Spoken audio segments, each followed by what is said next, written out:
शाहिद साहब, इस दफ़ा जो पाकिस्तान ने फेस किया, फिर भारत की जो पॉलिसीज़ थी पानी को लेके वो भी पाकिस्तान की डैमेजिंग थी, और क्लाइमेट चेंज एक बहुत बड़ा चैलेंज है। इसमें आप कह रही हैं संजीदगी तो है, लेकिन पॉलिसी चेंज के लिए, एक नेशनल इमरजेंसी के एटीट्यूड के लिए वो सब हो रहा है, एक नेशनल कंसेंसस है इसके ऊपर। जी, अर्जेंसी चाहिए। और क्लाइमेट इमरजेंसी तो सारे साल चलती है, फिर डेकेड के लिए चलती है। ये इसको फ्लड इमरजेंसी कहना चाहिए। और उसके बाद एग्रीकल्चर, क्लाइमेट इमरजेंसी बहुत सीरियस चीज़ है और उसको ज़रूर करें, लेकिन उसको फ्लड इमरजेंसी तक महदूद ना रखें। उसमें तो बहुत चीज़ें आती हैं और आपकी पूरी गवर्नमेंट, ऑल ऑफ गवर्नमेंट उसमें इन्वॉल्व होती है, मुतहर्रिक होती है, और हर चीज़ उसके जाविये से देखी जाती है। फिर कोई घर नहीं बनता बगैर उसके, कोई पब्लिक ऑफिस, कोई रोड, कोई कुछ नहीं बन सकता बगैर प्रॉपर उसकी ऑडिट के।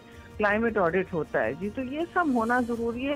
इस वक्त इन्होंने सिर्फ फ्लड की बात करनी थी, तो ये ना हो कि क्लाइमेट इमरजेंसी तो ना हो, फ्लड भी इमरजेंसी भी एक हद तक रह जाए, if you know what I mean.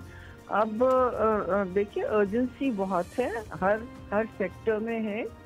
Subscribe करें और बेल दबाएं ताकि कोई खबर रह न जाए।